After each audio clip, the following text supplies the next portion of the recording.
You are listening to the Merick Ulrik podcast. Today, we have a very special guest, William K Stidham, a very talented artist and the creator of the Sacred Heart series. Let's go right into the interview. All right, welcome to the fourth episode of the Merick Ulrik podcast, where we talk about everything science fiction and fantasy. But today is a great day because we have amazing artists with us today, William Stidham and William K Stidham. And if you don't know who William K Stidham is, you're missing out, because he is the creator of the Sacred Heart series of art, where he has painted hundreds or almost hundreds of amazing works of art based on pop culture references, art, music, and it's just a wonderful artist, and I'm so excited to have him on the show. He's also working on a project that's called the Life Force series that I want to talk about, which is amazing art. This is going to be talking about art, so you definitely want to go to williamkstidham.com, and we'll send the links in the podcast below, because you want to see his art and not just hear about it, because it is just visually stunning and just full of life. And so happy to have artists. I was going to say Texas-based artist, but he's not. He's really a citizen of the world, and his work belongs to the world. So I can't even claim him as a Texas artist, because really he's world renowned. I think he travels. He travels. This is another thing about it. So he's been doing art since, I want to say, 2000, and how long has it been, Bill? Well, I quit my full-time job in 2008 at a really auspicious time when I tell people this story because it's crazy. I'd gotten to the point in my life where my artwork was eclipsing financially what I was making doing my full-time sales job, which was in radio. Wow. And so I quit my job. I bought a house, and my girlfriend at the time moved in all in the same 2 weeks. Wow. And that's when I started pursuing my art career full time. That was 2008. Life changing. That's exciting. And I know, okay, forgive my spotty introduction, but he has actually toured across the United States and the world, showing his art to music festivals. So you'll find that a lot of his art really fits within music festivals and music in general. It's showcasing a lot of the passion and the spirit of music, really, in his art. I met him I believe, in 2011 at Austin City Limits Festival, where he Crazy. showcased his art. And I believe it was 2011, or 12. Can't really remember. I knew it was Arcade Fire was showcasing that year, so I was the Yeah. Arcade Fire one. Man, can I call you Bill? Bill, I'm really so happy to have you on the Everybody podcast. calls me Bill. Bill's fine. Thank you. I'm slamming Sam. I'm so glad to be here. Yeah, Real yeah, honor, and just an opportunity to hopefully, communicate some stuff that might really resonate with people to help them with their own lives, right? absolutely. So I came. What I came aware of was your Sacred Heart series. I think that's where a lot of people have really been impacted by your art. There's a great documentary I'm going to post on my website in the blog about your art, how you progressed as an artist. I know you, I guess, had always at some point had wanted to be an artist of some kind, and you had from a young age a desire to create something. Is that right? That's correct. I mean, I think I knew intuitively, even as a child, that I was a creative. I grew up in a family that was really goal oriented and driven and corporate. And I was just this cool, little, sensitive, funny kid. And I really spent my whole life with this nagging intuition that I wanted to make my living and my path as a creative.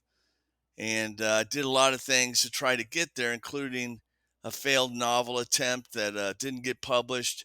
And then out of that, the offspring of that was starting to create artwork, watercolor paintings.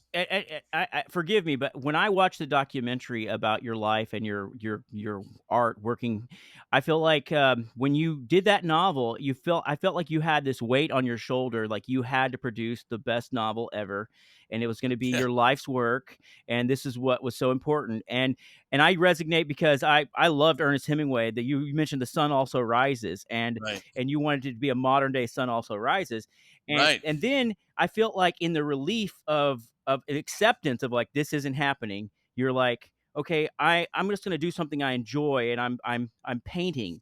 And it seemed to me from the documentary that you had no illusions of grandeur that you're going to wake up and be the best artist in the world. You just started working with like almost I would say maybe I'm wrong, but like with no pressure, you're just like I'm going to create. I mean in the beginning, you know what I mean? And then people Well, started it feeding was back. more like it was like there was some interior stuff going on. I was struggling emotionally, psychologically, spiritually, and the painting was became a compulsion. So the only time I could get my mind to rest was when I was painting, and so I would come home from work every day and paint. And you were getting out those emotions in the art and everything, and so it took you a while to get um to became I don't would say famous, but to get the success that you were looking for in the art. uh, and uh, Hmm. and I can so relate to this. Let me just tell you my background. My dad is a comic strip artist, but he's only been amateur. He's never been public. Well, he published a long time ago in a newspaper, but didn't make any money off it. He's not as driven. He's kind of more of a just likes to do it, but he never had made a living doing that. My grandmother never made a living from art, but she did great landscapes. She's a very good was a very good landscape artist, like the Swiss Alps and things like that. Hmm. And then my uncle is a forestry artist, and he paints trees, and that's all he does. Happy little trees. He graduated from Stephen F. Austin in Nacogdoches, and he has books and books of just trees and sprouts and everything. And so he has encyclopedias of those, and somehow he's made a living just doing that. So it's very interesting. So I come from kind of an artist family in a way, but but I never really graduated to Well, you sound painting. like a creative. Yeah, I mean, I know you're a creative too, right? Yeah, absolutely. So I grew up wanting to do music and never really made a living off that. Hmm. And I still do. There was a point where I was diagnosed with severe anxiety and moderate depression, and that went away when I started playing my guitar again. It just went away, Hey, amen. and So, so like, yeah. yeah, So even though you know, yeah, yeah. even though I'm not making a living doing that, it's just still something I find that when I do that, like you say, like it relieves the certain area of my life. And I've heard it said that if you have that openness trait of an artist where you have this passion to kind of express yourself, even if you're successful in a job like in sales or something like that, you'll Mm. feel like there's something missing. I feel like because you're not expressing those feelings and stuff. So That's exactly where I was at. I mean, I was at a point where that depression, I think for not living your purpose or not expressing your purpose was really weighing down on me. And just like you said, I don't think I've really been depressed a day in the last 19 years. So it's awesome. That's awesome. there's a big difference between depression and melancholy. Yeah. You know what I mean? Yeah, we have down So, days, some days you have something yeah. goes on, but you're not depression. So let's talk about your art.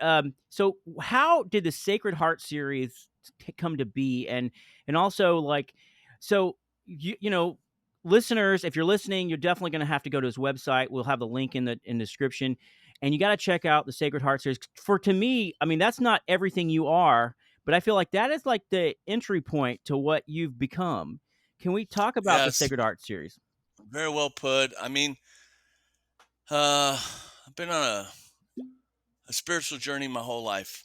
And I had, in my case, the blessing to grow up Catholic. So I really dove really deep into Catholicism, the idea of more of the mystical side of Catholicism. And so um, I wasn't really active in the church or anything, but I spent my whole life studying it. Hmm. And a friend of mine, she had been on me to paint Willie Nelson forever. And I said, I don't do that kind of stuff. It's not what I do. And she sent me a book called The Tao of Willie. And that book really kind of impacted me. And I said the next day I sat down, I was going to use 4 colors. I was going to use black, gold, red for Willie's hair, and then white of the paper. And I thought I was going to, for all the heart that Willie represents, I was going to put a heart on there, and kind of like a sacred heart that you see Yeah. in the paintings, the religious paintings. And so in my process, which I was just starting, I was doing the entire watercolor painting. And at the very end, I mixed a 16-ounce glass with gold metallic gouache, and I poured that on top of the finished painting. And there's this convection, this confluence that happened Mm-hmm. out of control. Like I couldn't control it. And I washed in some gold while it was wet, and then I blow dried off the water. And then this thing came out from underneath of it, of a different power, a different feeling, a more spiritual vibe. And that was a revelation. It was like the idea of letting go, Mm-hmm. not being so controlled, and letting go and letting God Yeah. finish the painting. So, Yeah, uh, it really translates because I feel like when you look at and it's not just that one painting now. I think it's that whole series is a style, but it's also just it really resonates because a lot of these artists speak to you at different times in your life where you're listening to the music or like Willie Nelson's for instance. When I was 6 or 8 years old, I can remember driving in my grandpa's semi truck, and he's not a singer, but he would sing "On the Road Again," the best he could, and that song stuck with me so much. And you hear his story and stuff. So even when you see his that particular painting, you get so many different vibes from it. You get like, that's a vibe in painting, man. I yeah, mean, and that was the revelatory moment. That was the painting that changed my life. And so I had a friend sit down with me, Ruth Glendinning, and she was a really smart lady, and she was in tune with me. And we're discussing this painting, and she said, "You know what? You should call it the Sacred Heart series." I said, "Well, that's a great idea," because I started doing all my favorite musicians, right, where I wasn't having a whole lot of success before with the artwork. People were really responding to this, yeah, and it got to a point where that's when I quit my job and went on the road and started doing art and music festivals. yep, So I I I did that Sacred Heart series for like 12 years. yeah. Okay. It's a lot of work. I would say hundreds, but can't. Maybe it's not hundreds, but I mean, how many pieces do you think you have of the Sacred Arts? Because that hundreds is probably like that's too many. That's But I mean, well, maybe it's too many, but I mean, it's combined, I've probably done like 400, 500 paintings. You know what they yeah, say, like you put 10,000 hours into yes, something and yes, you're a master. right, Well, I'm a master watercolor artist at this point. I could do things with watercolor, yeah. self-taught, that nobody else can do because I taught myself, and it's my own style and technique. Oh, absolutely. And that's another good point. In the documentary, you said your father gave you a strong work ethic. And it's Mhm. something that as people who are not artists or I think everyone's creative to some degree. But when you look at somebody who is their job is to be creative, I think a lot of Mhm. people on the outside look and think, this guy is just lucky. He's just creative. He's just born creative. And so everything he does is just perfect. But when you look at artists who are like Picasso's and stuff, and you really dive into these guys, they worked their craft. And so it's not a formula. It's not like okay, do this many push-ups and you'll be Arnold Schwarzenegger, but it's a philosophy almost that you treat it like work. People don't realize that, you can't your craft God kind of gives you the what do you call it? The inspiration a lot of times, but a lot of times if you don't how do I phrase You this? lose it. You I know exactly what you're saying. What you're saying is that, and it's true. I mean, when I look at my life, it's like I had to have all those years of sales experience, Mhm. marketing experience, because all that experience set me up to be able to go out into the world and sell my artwork, Right. right? Which a lot of artists have a hard time Yeah. doing. And the work ethic part of it is that if you look at my early paintings, they're interesting, but now my paintings are evolved, they're refined. Right. It's Yeah. so that's the work ethic, and the fact that in order to do what I do, to support my family, to go out there on the road, Yeah. I do the painting. That's just where it starts. Yep. I make the coasters, I do the printing, I do the stretching, I get on the road, I go to wherever I'm going, I'm in front of people, I'm selling, then I Right. fulfill it. Yeah. And so a lot of people don't want to work that hard. And Exactly. that's why I look the way I do, Sam. Okay. Well, you look great, Bill. You look Uh, great. But let me tell you something. So I really relate to this because, like I say, my dad, he has always been, he's always loved art. And actually, you know what? There's so many good things I can say about my dad. He's actually a minister. He's a children's minister. What he's done is he participates in sending shoe boxes across the world to needy children and stuff. But he also does puppet shows for kids and things like that. And he's really an artist. But he's always done like he's kinda like a people don't remember this guy, but kinda Captain Kangaroo. He's kind of that inspired by stuff like that, and his whole life, he's yeah. done things for kids, and so his drawings and stuff now are more like children's art and stuff like that, but, he's not a marketer, and I try to tell him, like, you gotta learn how to market if you're gonna get it out there, but I think he's past that point now. He just likes to do it for fun, and he just does things kind of as a gift to the world, which is great, but it does take a lot to if you wanna be a full-time professional, it takes a lot of different skills to get it out to the Mhm. people, as far as I can say. It doesn't take anything away Yeah, from the well, that's creativity, it's just a fact, I think. well, the creativity is great, but a lot of people, like, let's say this, I use Facebook and Instagram and stuff like that, and the people, like, I get commission pieces, and then there's pieces I have to do, I think, for shows, and I might do 2 or 3 pieces in a week when I'm working, when I'm painting, and people are like, I'm wondering, do they think, how does he do that? That must be easy. None of them are easy, man. Mm, The whole idea with everything is just sitting down and doing it, you exactly. know? Have you read the book, The The War of Art by, Stephen Pressfield? No. It's a Mm-mm. great book, and it talks about the enemy of art or creativity is resistance. And so the job for the artist or the writer is to go sit your butt in the seat and get in front of the keyboard to start writing. If I'm a writer, that's what I do. And then the job for a painter, I guess, is to sit down and get your brush out and get on the paintbrush. That's just saying do the Yeah. work. You get up, you have a disciplined life. If you just, I mean, it's not all work, but but you have a routine. You get on there and you start creating, and it's a difference between somebody who talks about being an artist but never produces a series. They have Well, scattered. you know what? You're bringing up good points. And I think this podcast is going to reach, this might be helpful.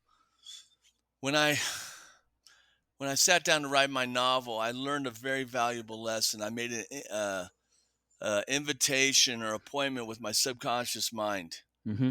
And I said, from this time to this time, I'm going to sit down and whatever happens, happens, but I'm going to sit down and do it.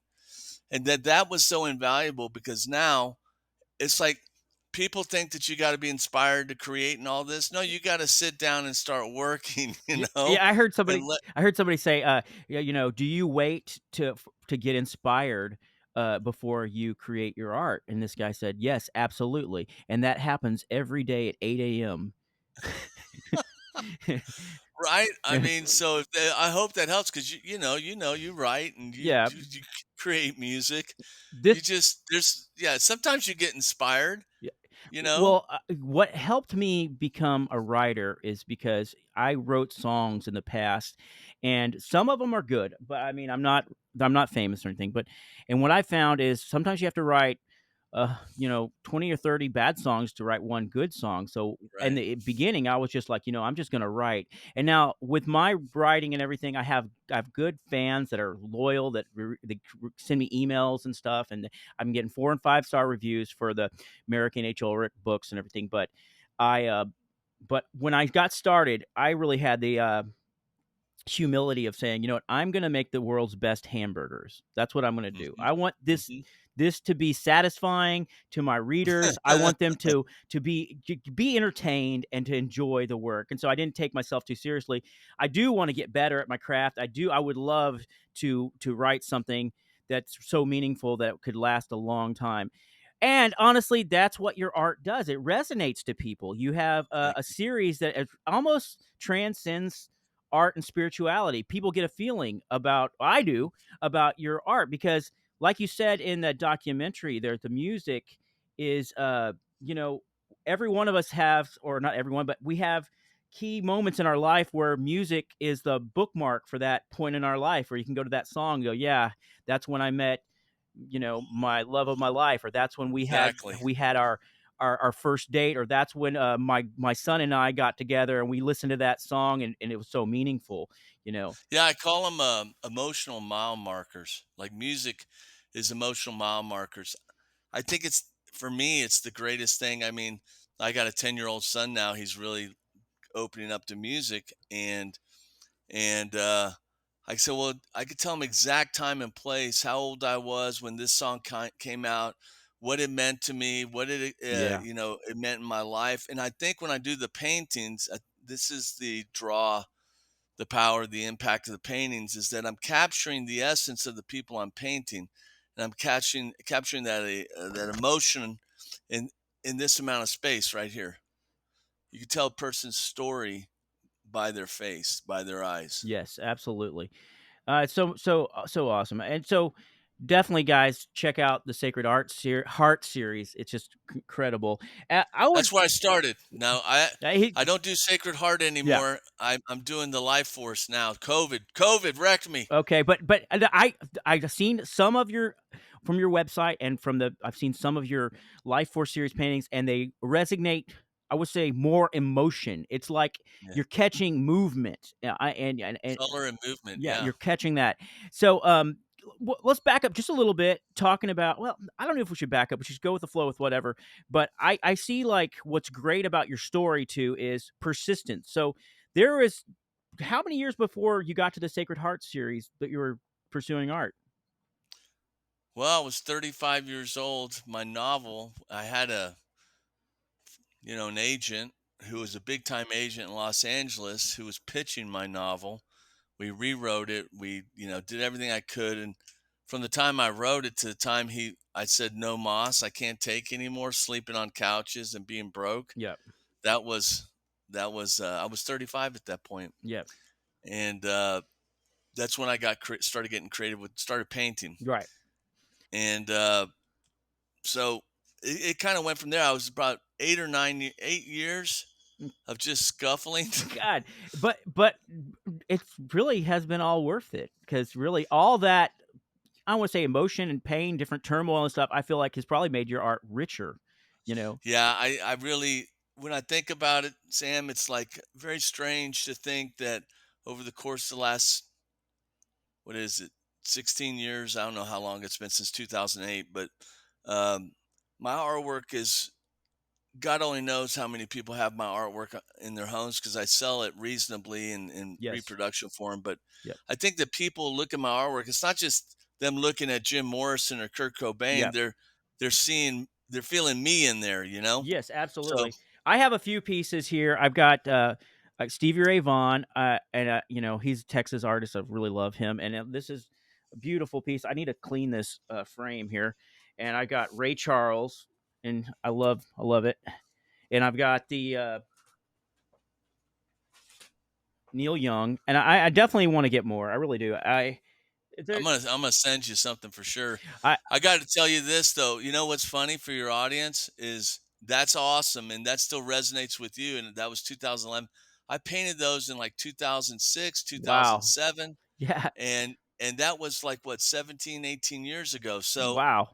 imagine you do something enough, and the newer paintings. I mean, it's hard for me to even look at those sometimes, even though I love I them. understand. I understand. Yeah. Because okay, I can say the same thing about my books.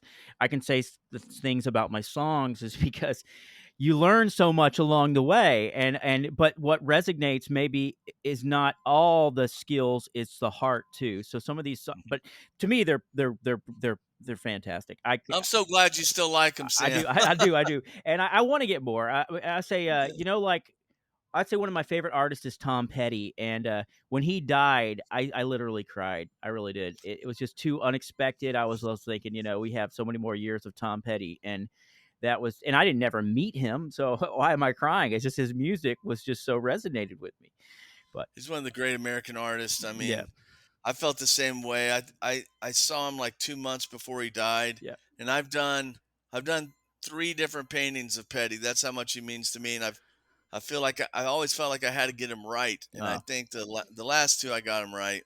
yes. I got some more questions for you. Let's talk about. Well, I have a whole bunch of stuff in here I was going to ask you, but Right. I I want to talk about spirituality and your art. Mhm.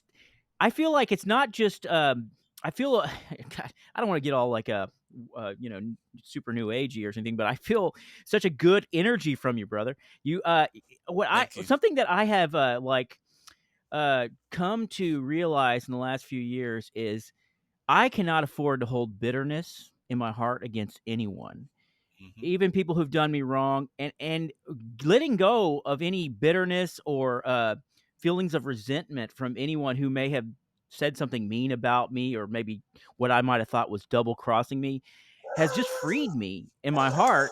And with the with I get that feeling from you because I know that you have I've seen some of your paintings of Jesus and they're Mhm. wonderful. And I know that someone doesn't have to be a Christian or a Catholic to appreciate the art that you do. And that's not even what it's Mhm. all about. But I get so much of just this good energy from you. What can you how has spirituality affected your art? Well, that's a beautiful question and sentiment, and I can't do anything. I can't operate. I can't walk out the door without my spiritual side because we're all spiritual beings, aren't we? Yes.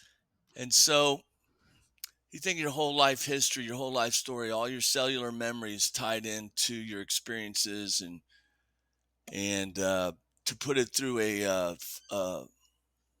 lens.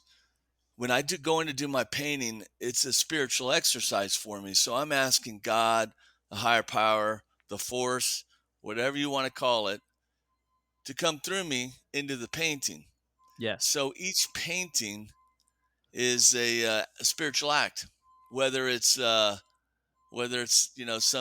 degenerate that overdosed and shot himself, or Mhm. whether it's my sacred art paintings like Saint Michael behind us. Mhm. Oh, awesome. I was So wondering what that was. I was like, I said knight, but that's a awesome Saint Michael. that's Saint Michael. I apologize for this. No, I'm it's all here. good. I'm here in Mexico, so I mean, you never know what you're going to get here. Yeah. But I got a garbage truck backing up here. But Saint Michael is the archangel. But I live in San Miguel de Mhm. Allende, which is Saint Michael Oh, de wow. Allende. And so I put that up because all my other artwork is in San Antonio right now, waiting for me to go do a show. Oh, wow. Wow. So I hope that answers your question, or if you want to elaborate on that, we can. Yeah. Did that bring up? Well, I had one thought, and I need to slow down because I'm super excited on the show, and I get It's this. I awesome. get You're awesome. super excited. I have to learn to slow down a little bit. I think that I personally believe, and I was is that we are spiritual beings having a physical experience here on Hmm. Earth. So we are not getting spiritual and having a spiritual experience. We're actually spiritual beings having a physical experience. So it's so interesting to see. I don't want to put it on a pedestal, but I feel like the art does have it does kind of translate into some spiritual force. Like you said, like you could be painting somebody who doesn't have, you could be had overdosed on drugs, but still you're painting. I don't know. I don't get too spiritual or I'm too. painting the spiritual side of him in Yeah, a way, maybe and that's what's coming yeah, through me, because I got to tell you, a lot of really weird things have happened in my artwork. Because when I pour the water, when I baptize the paintings and yeah. blow off the water, I lose control. Wow. So I'll give you a quick story, and it's very spooky. No, go ahead. Um, Anthony Bourdain was kind of a hero of mine. I love that guy. I love what he kind of stood for. I love what he did with his life. Okay. And he died. He killed Okay. himself, and it was really Yes, weird. that's right. I want That Yeah, okay, that was the culinary masterpiece, right? yeah, Yes, yeah. That was Anthony Bourdain. yeah, The chef who did No yeah. Reservations and all that on television. But I mean, I really came to love that guy. Keep So going. I normally don't do this. I normally wait. If somebody dies, I'll wait a little bit, Mhm. let their spirit rest. But this one, I this painting went crazy. Mhm. I poured the water on top of it. I have a glass that I used for years. Somehow that slipped off and broke. I blow dried off all Mhm. the water, and at the end, I took the picture of it, and my God, there was like three demons in that painting. Oh my god. You could see them, Oh my goodness. and I have a in my mind. I'm thinking, he was involved with a Satanist for starters. Yeah. His girlfriend was a Satanist, but I mean, beyond all that, I don't think he wanted to kill himself. And Yeah. like he was in this, he still hadn't passed over. And that's not the only time that's happened. Well, I mean, I did a painting of Dimebag Daryl, and his profile is in the painting from the oh, water and the gold and everything. wow. And there's a lot of weird stuff that happens, especially in that Sacred Heart Well, series. So, you know what I think another thing you're capturing is humanity. You know that mhm, every person is precious, and it's precious. Beyond anything else, like I think artists really tap into that humanity. Because it's reason why we like good artists is because they relate to everyone's humanity. There's something about their songs that resonate with us. We go like, I feel that way. I feel mhm. like this situation or that. So I think It's that's that heart chord that they touch, right? yeah, and I feel like that's what you're capturing. And okay, so the Sacred Heart series is not everything you've done, and it's not everything you are doing. In fact, so we're on to. I don't even want to. That's such a deep thing you just shared. I don't want to skip over it. That is crazy. Mhm. How you never know, like what kind of spiritual vibes you're kind of capturing in the My God, ether. hey, my Sam, Robert Johnson, the guy Yeah, who was at the yeah. Crossroads, sold his soul to the devil. I got commissioned to paint that one, and that was a hairy, hairy experience for me too. I'm trying to, I've got. I couldn't listen to his music too much because it was just too whatever. Wow, And then I was, and then uh, there's a demonic thing that appeared in that painting too, that's and crazy. none of that I have control over because when I pour the water and I brush the paint Right. in and I blow dry off the water, it becomes what it's supposed to become, It's just and random. I mean, it's what it it's seems. totally Yeah, yeah. random. And I wish I had the painting right in front of me. I said, "Look at this right here," Right. and for that reason. I don't ever show Robert Johnson, even though it's like one of my best all-time Oh paintings, my god. because there's that thing in it, man, and it bothers me, Crazy, you that's know. crazy. So But it's crazy. coming through me, right? Yeah, yeah. Well, it's like you're just capturing what is there. It's kinda weird. Mhm. And I think that's kinda like great art sometimes is just it just happens. Like when you painted Willie Nelson, I mean, did that just flow out of you, that first one? It just you Completely. It was like I was almost outside my body when yeah, I finished that painting. yeah, And I'm comfortable talking metaphysically. I yeah, mean, I've spoken that vocabulary my entire life, yeah. but it's like I was outside my body. It felt like Mhm. I felt like my it was kind of hovering around me. Okay. And the next day, I took the painting to work to show my coworker, and she started crying. Mhm. And that's when I knew finally hit on something because I was painting other stuff before that. It reminds me of that song by Sheryl Crow, the first cut's the deepest, and I Yeah, feel like what you've done is you've really resonate with people. You really capture emotion, and that's what makes you a great artist, amazing artist, thank you, man. really does. Um, man, I see. I shared you a video with you about John Cleese. I think I said his right name right, and Mhm. his philosophy on art has really spoken to me, and it's that simplified is that all creativity comes from a state of playfulness, and that's his philosophy. And He's a comedian. yes, he is a comedian. Now, also, there's a point where you come and you just what do you call it? Sit and produce. You get down and you draw. But I mean, do you do anything to stay in that creative flow where you're not like stressed out, or do you? But what I'm trying to say is like there's no manager over you saying I need 6 paintings today, sir, or you're not going to make your deadline. I'm the manager, Yeah, so does you know are what, you man? hard on Like, yourself? Or are you hard to work for yourself? no, not at all. It gets back to that spiritual equation. I Yeah, figure if I ask God to give me whatever I'm going to get, yeah, I gotta be thankful for what yeah, I've been given. yeah. So, but you know, a lot of every painting is a revelation Yeah. because you don't know how it's gonna turn out or you don't know what's Right. gonna happen in the middle of the Right. painting. But, I've gotten to a point where I kinda know where to direct it. Yeah. As I know where to direct that painting, you know? Yeah. And then I wait for those magical Yep. moments that happen in the painting that I have no control of, which I love, Yep. and the mistakes, because sometimes the mistakes are telling you, "You need to go this way," you Okay. know? You need to pay attention. Mhm. And so, uh, the only thing I love the ritual of doing it. When I'm painting the things I paint, I listen to their music the Oh, whole yeah, time. that's gotta be cool. That's gotta be cool. So the vibes are coming through me and through them and into the painting. And so, like for instance, I just did Slipknot, Oh, yeah. and I got it. Let me get it so I can show everybody Okay. because Yeah, bring it. it's nuts. So, all right. Yeah. Yeah.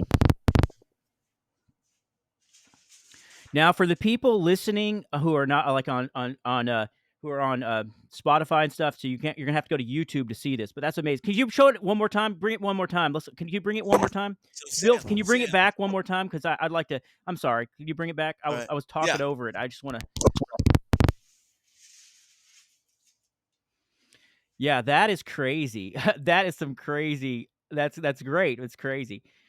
Is that, what now series does that piece fit in? That's a different that's series. that's technically it's still black with the silver and all that, but that's technically new series Life Force. Mhm. But just to let the people know, Slipknot is not my jam. Right. Okay, Right. in fact, it's very dark. Mhm. Okay, but I do a lot of heavy metal shows Right. now, and Slipknot is a very popular band. Yeah. So, do I have to force myself to do that painting? No. Mhm. Are there a lot of people that painting is going to make happy? Yeah. Yes. If I can connect with them personally, that's even better. Yep. Or whatever vibrations going on in the painting, you know. Yep. But I'm crazy. That's the only one I had hanging out because I finished it right before I left last week. Oh, yeah. But don't get any ideas. That's what I do all the time. Right, right. But I mean, that's for the. I'm doing 5 shows with Slipknot this year. That's awesome. Yeah, Yeah, that's the thing is, like, I think as I get older, when I was younger, I was like, an idealist where I was like, style is so important. I was like, I listen to this style of music, and this is the only style that I like. And I feel like as I've right. gotten older, I've been like, you know what? I listen to There's only 2 styles of music. There's good music and bad music. And so I Yeah. listen to good music. Anything, it is like pretty much. That's what one guy told me. But no, I think that That's why I like that Dave Grohl had a certain point, because back in the day, I'm 59, and back in the day, there was all, you couldn't sell out and you corporate sell yeah, out and all this stuff. And then Dave Grohl, there's a famous quote by him talking about Britney Spears, yeah, and one of her songs. And he goes, a good song is a good song, right.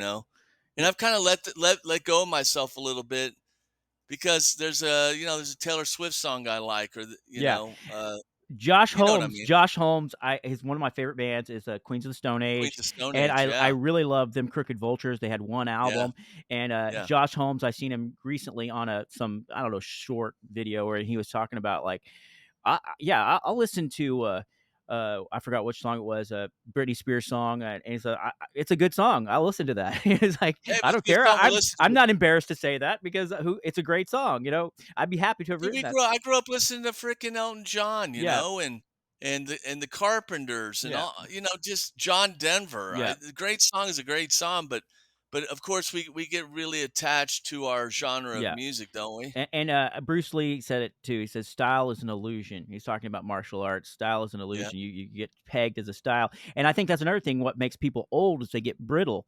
They get brittle and they say, okay, I'm only this way, and I only wear Justin jeans because that's the only kind of brand that I like. And I yeah. had a weird experience too. I was, with a friends of mine's band, Adriana Live, and I was doing some video for them, and, they are opening for I'm trying to think of the name of the guy now, I can't think of it right now, but they were opening for man, I can't think of his name, but it was a country venue, and, the band, uh it was totally country venue, so, like, everybody was wearing Roper and Justin jeans and cowboy hats, and there was a lot of young crowds, everybody was looking dressed to the nines country.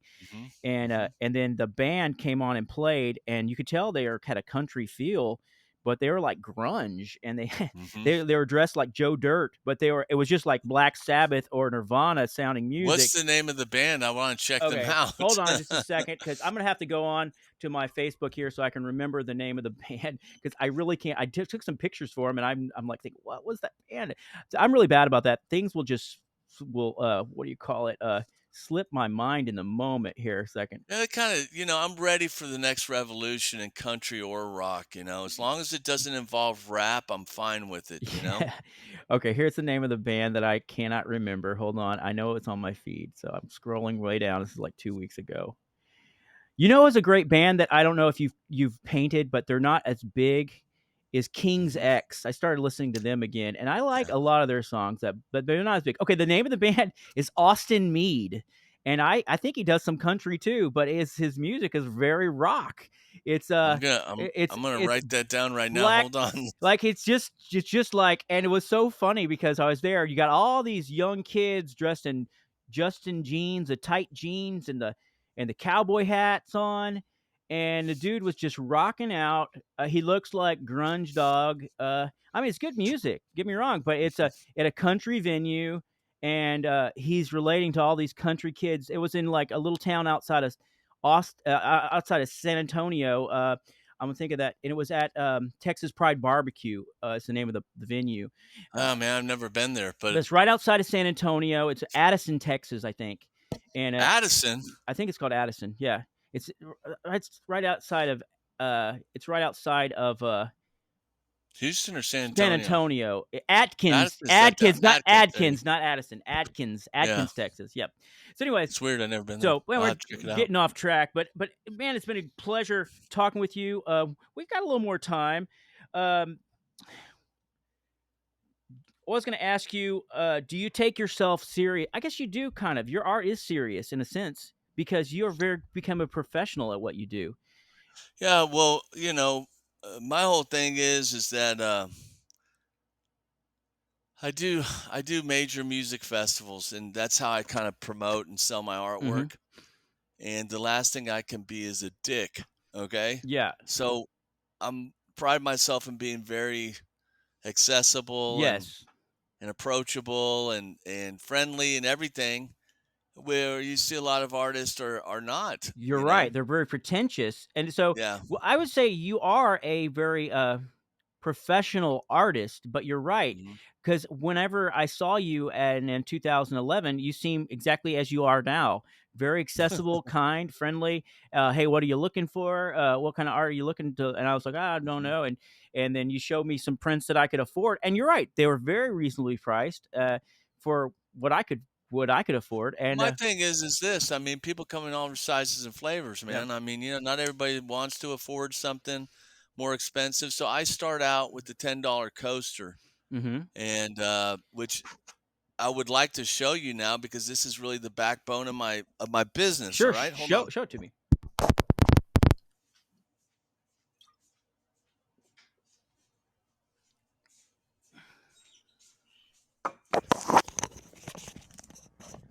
All right, the backbone of my business is this Cool. A little. it's What is that made out of? a $10 coaster. Oh yeah, Okay, yeah. so I will have like 30 or 40 different options of my paintings on something like this, and then people start out one for 10, four for 30, and then I go up to a print, Yeah. $35, Yep. and then the canvas, and all the way up to an original, right? Yeah. Because not everybody can afford it, and still my artwork is in people's homes. It's wonderful, and man, you know what? I got to get more of your art because it's so good. Uh, I'll send you well, something. I showed my girlfriend your art, and she was like, "Wow, I can't believe you're having him on your podcast." And I do appreciate it because this is just my fourth episode, and you're really, I would say, a high quality guest to have on the show, and we're super excited to have you. And your art just resonates. Is there I any? got to tell you something about you, okay? Okay. I have this feeling, and I don't remember meeting you, but that was a long time ago for me, right? Hmm. A lot of things happened since then, but I gotta say something about you is that you have wonderful energy and enthusiasm and intellect. So I want to encourage you to continue doing what you're doing, walking your path. Okay. Thank you so much. And I really appreciate that. I feel like I've been through some ups and downs. I've had, like I said, I had a struggle with anxiety and depression. It's not to say that that could never be an issue again, but I think part of that was the depression of not fulfilling my calling or my purpose because I was and also I was holding on to some bitterness against people, some resentment and things like that. And I felt like when I started doing my thing, I was like, why am I worried about these other people who maybe don't like me? It doesn't matter, it just That's a doesn't hard lesson. matter. That's a hard lesson to learn your entire life, you know? Yeah. And that's one of the principles of Christianity is Yeah. letting go, in a sense. Yeah, so I did that, and I tell you what, my and I started thinking about what can I do for others that would be kind, that would, help them out, and how could I be friends to the people who I love, and maybe how could I do some things that would boost their career or something? So, like, I have some friends who are in, one of my good friends is in a band, it's called Adriana Live. They play mostly covers, but some originals, and I just did a lyric video for them, but they're a great band. And so, it's just good to have friends and to promote your friends and to just have that kindness in your heart. You feel like you're doing something good in the world. And I feel like with your art, which is such a wonderful thing, I can just resonates on your face, is that what you're doing is good, that there's light in it. You know what I'm saying? Like the darkness of the Robert Johnson, you're, I don't know about this, but you are, for the most part, you are putting out good That energy. You're Slipknot painting that I showed, but I mean, it's kids look, are gonna everything. there's some kids out there that are gonna be tickled pink, or and adults are like that's their Yeah, favorite band, and you've captured them for them. And I feel like, you're giving to the exactly. world. So it's come from a spirit of giving. You're like, hey, I'm gonna give them something that they're gonna really enjoy. Love. Yeah, and love. And Yeah, so I appreciate you seeing that. I mean, because I haven't posted that or done anything with that painting, but sure enough, it's gonna be in the middle of my booth next week at Rockville. But yeah, I'm so glad that you see that in my artwork, and I think, when I do really sit down and think about it, that's what I'm really trying to communicate through the paintings. It's not only the person I paint, but like there's that energy in it, the Sacred Heart, the life force, just basically everything I do. I pour myself into it, I pour my spirit into yeah, it, and all that light that I try to put into the world. absolutely, and I see that. Yeah, it's really positive energy. Something I'm working on right now, that's kind of cool. I've tell you about is I am working ghostwriting for an artist. We're doing a song called "The Ninja Girl," and it's a story about this guy who meets a girl, and they fall in love, and he realizes beautiful girl, and he's like, why is she falling for me? And so he has some thoughts and stuff like, well, there must be something wrong with her or something. And then he thinks, well, that's how I wrote the song. But anyways, and he's like, Hmm. "Is she could be a drug addict or something? She's why is she in love with you? Well, something's wrong here." And he's like, "But whoa, what if she's a ninja assassin?" And so this whole song's about she has a secret life, and she's a ninja assassin who's trying to reform herself and get away from killing people and being a ninja assassin. And that's where the song "The Ninja Girl" came from. And I'm partnering with an artist from Argentina. We'll see how it goes. I think we're in negotiation right now. He's doing the cover for a graphic novel. We're making it into a graphic novel, The Ninja Girl, and so it's going to be a comic book. It's going to have the ninja side. It's going to have a goofy romance, and it's about a guy, a songwriter, who falls in love with a ninja girl, and It sounds it multi-platform is. too. It's going to be a book. I already have the narrators picked out for the audio book. It's going to be a Hmm. comic book, and then it's going to be a song, a single. And so we're going to do a Kickstarter for that pretty soon. We're going to try Well, to hit me up for that. I'd be yeah. more than happy to Yeah. help. Well, thank you. I just could promote it would be awesome, but it's a really interesting project. It's a funny song. It's kind of lighthearted, but it has that dark edge because she's trying to get out of the She's world of an killing assassin. people. Yeah, so that's something I'm working on, and also just really excited about putting out books and writing science fiction and fantasy. But it's all I think that's great. so cool, man. I mean, you're a great example of somebody that sits down and just does it, right? Yeah. Well, you have a Yeah. plan and you work the plan, and you I plan on being creative in advance. I just know I'm trusting in God to give me the creativity. And sometimes I don't necessarily get writer's block, but sometimes I'll write my characters into situations where I don't know how to get them out of. Like the ninja girl, I rode her into a hallway where she was trapped, or in a stairwell with some ninjas on top of her and below her, and I was like, "How is she gonna get out of this alive?" I had to think of See, something creative that's the that's fun part, man. believable. How are we gonna get her out of this stairwell? And I had to think Yeah. about it because, like, I don't wanna just, they call it, what do they call it? Machinist of the Gods or whatever, the Deus Machina. I forget what they call it. I'm so butchering it, but it's where you have an ending that doesn't make sense and you just put it in there, So I had to have something original. But anyways, I got her out of the stairwell and it turns out pretty good. We'll have to just you have to wait for the book. But anyways, Well, keep it up, man. so Bill, I'm so excited to have you on. We're going to do a full blog post about your work, and I'm going to have links to your website, and I'm going to pick out some of my favorite of your art. And what I'm going to do is I'm going to copy and paste it onto my website with links to your website, if you don't mind. Well, that's great, and I would be more than happy to give you guys a discount code that you could use for Oh, people who watch the podcast or blog or your. okay. We'll put it in the description. You can just tell me later, and we'll put it in the description of this because it's going to be out in about a month. So This is great, and this is my working studio. It's not very fancy. It's not very clean, and just to let everybody know, thank you for taking the time to listen to us, and you did a great job, Sam. So thank you. thank you, Bill. And listen, I'd love to have you back on just whenever you want, maybe in 6 months or a year, or whenever you have something new to promote, or anything we want to talk about. We can definitely talk about your You work. did a great job, man. I mean, I think you got a future in this. Okay. All right. Well, thanks a lot. Well, we didn't quite go an hour. We went about 50 minutes, but I think it's because I'm Okay. talking fast and I'm too excited. But I think we did a good job. And I just want to tell everybody, go check out William K Stidham. And how do people find Stidham. you? Stidham. Sorry. How do It's WilliamKStidham.com. It's William K Stidham, STIDHAM.com. Absolutely. And you can. I've got 4 or 5 different series up there. A lot of interesting work beyond my iconic musicians and people. And I'm just continuing to try to grow and stay healthy. Well, I love all your art. We're definitely going to have a link to your website in the description below. And so, if whether you're listening to it on Spotify or YouTube, you can just look in the descriptions right below and you can find it.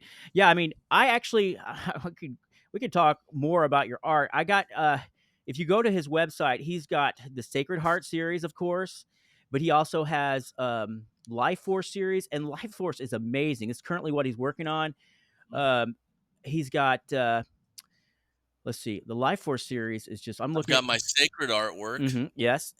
sacred art, Uh, and then I've got my pop, what I call pop heart, mhm. right? Those are I've done all different kinds of interesting pieces with that, and then I think my women visions Mhm. and Cantina Vida. So I've Uh, done everything from I don't know, yeah, uh, you got a great Jack painting of Wolf's. Val Kilmer and Tombstone. I'm looking on your website. Steve McQueen. I mean, you got a broad variety of Here's my Evil Knievel, man. the Evil Knievel. Yeah, I'm looking right now on your website. This is my biggest hero when I was a kid. Really, Yeah. that's cool. And I mean, honestly, you got something for everyone. I like the Johnny Depp one. Looks really great. Your all your work, man. You got Blues Brothers. I'm just looking at your Chris Cornell. I love Chris Cornell. Great Kurt Cobain. Just really amazing art. Just really good. Stevie Ray Vaughan. That's from the. I think that Stevie Ray Vaughan one I'm looking at is from the Life Force series. It's got him playing Yeah, I've done guitar. 2 different ones. Yeah, that one's killer. That's in my documentary. Yes, and Me painting that painting. that is awesome. And man, it just shows the work ethic when you go on his website. Because like you say, It's a lot. he probably has like 400 paintings, and they're all just very good, very entertaining, and you can see the color and the art, the watercolor that is not easy to do. So many different colors and bleeding. I mean, when do you layer the watercolor, or how does that work? Well, I kind of everything I did is my own invention just from experience, but with these paintings, they're very recognizable. They're clean in a Hmm. sense. You know exactly who it is when you see Oh, it. absolutely. But then I kind of build them. I start with the Hmm. shadowing and then the flesh tone and then the color and then Yeah.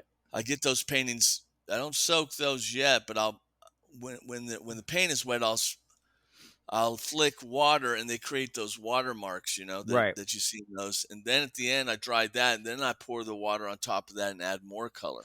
Do you, so when you begin, do you begin with, like, pen and ink to, like, an outline? I mean, I'm not Yeah, trying to sketch it. I'll sketch it? sketch it. I completely sketch it out and then I go over the sketch with a black fine point marker with this series. Mhm. And then because I like that, sharp detail. Yes. It's loose, but there's a lot of sharp There's a lot of detail in detail. There's a lot there. of detail, and you have man, you have one, that's You see really that Robert Johnson painting? yeah, I see it up there on the top here. I think I'm on the same page. Well, I think I went there's so many different rabbit holes you can go down here. I'm looking at the Robert Johnson one here. I Okay, if you look underneath, like at the bottom, middle of the painting, Oh, yeah, I see something. Oh, I there's see, a can you zoom in? Oh, yeah, there's some kinda weird thing right there. uh, Where oh, that is weird. yeah, spend some time with that. But don't spend too much time, okay? He was a great guitar player. I can He really basically invented, blues, yeah, I the mean, modern blues in the 20s. yeah, because everything before that was kind of ragtime sounding, Yeah. and you had, all these artists like, Stevie Ray Vaughan and Muddy Waters and, Howlin' Wolf, they kind of pulled a lot from him, I think. Well, yeah, it started there. Yeah, it's amazing. And that crossroads story is really interesting Yeah. and kind of spooky. You can get lost on Bill's website, and I hope you do. Come get on here, check it out. He's got something for everyone. I'm sure he's got he well, that's really what's great. He's gonna speak to different people. There's gonna be some artwork on here that probably doesn't stand out to me as much as somebody else because they're gonna resonate with Eddie Van Halen and that image of him that maybe I'm not. It's very random. I mean, because really what I'm doing now is I'm painting commissions. So Mhm. I've got plenty of intellectual property, right? Right. I did paint the Slipknot. That sold, but I painted that for a show. But like, I wasn't a huge fan of Pink or Yeah. Lady Gaga, but those paintings turned out great. And You those were commission You pieces. even have, Altuve and Correa. I'm an Astros fan. You got a Yeah. picture a good picture of 'em. And, oh, you know what?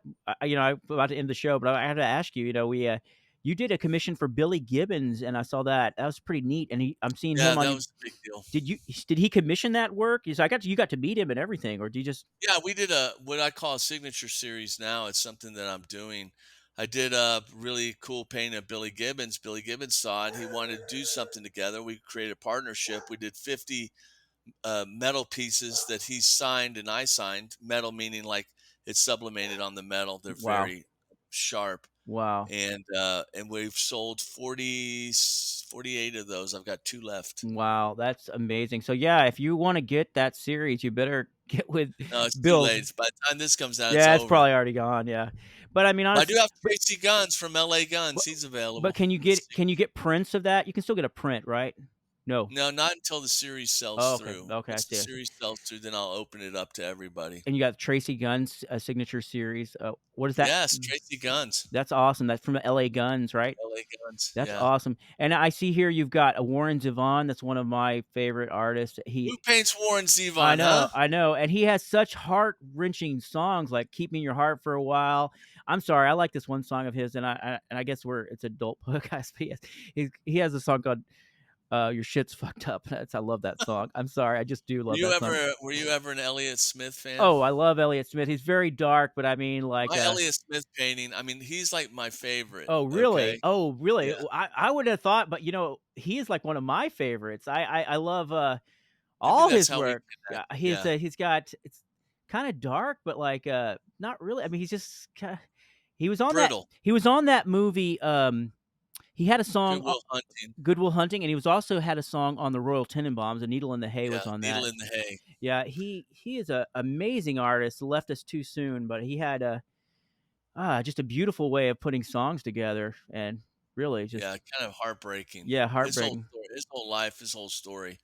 But yeah, man, I mean, so there's so much and there's so much more to do, Yeah. okay? Well, fantastic. And here we are. Okay, we're 58 minutes in. I just want to thank you, Bill, for being on the show. Everybody, go check out William K Stidham's website, and Yep. it's amazing. He's got lots of art, and what's cool is he does have stuff, coasters and things like that. So you don't have to be a billionaire to afford his some of his That's the art. idea, man. Yeah, Look at your pieces. Your yeah. pieces I mean, I don't sell those anymore, but they're freaking I fantastic. I love mean, they them. were I just do. these nice, manageable, Yeah. cute little pieces, Yeah.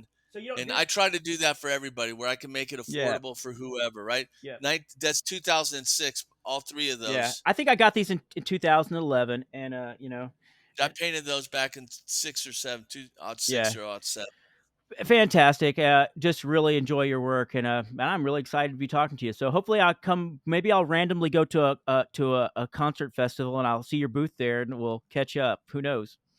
Well, I haven't talked to you in all these years. I don't know how many. That's 13 years, and the fact you popped back up in my life, I'm very grateful. Well, So thank you. one thing you did with the marketing, and the reason why we connected is because I get your emails. So somehow I signed up for your email list, and I got an email, and I was like, you know what? He probably won't say yes, but let me ask him to be on the podcast because it'd be great to talk to him. It was great Okay. experience. Thank you. All right. Well, have a great day, and everybody. It's been a pleasure having William K Stidham on the show, and hopefully we'll hear back from him in sometime down the road. And we're definitely going to be sharing his art on the website at merricknhlrick.com. As always, if you'd like to support the podcast, you can go to buy me a coffee /Merick NH Ulrich and get me a copy. Buy me a coffee. You can $3 or $4 and support the show. Anyways, have a great day, and we're going to sign off. Bill, just hang on for a second. Thank you for listening to the Merick NH Ulrich podcast. Next week, we'll have narrator Ryan Oliver Jones. It's so good. You don't want to miss it. It's going to be a great talk. We'll see you then.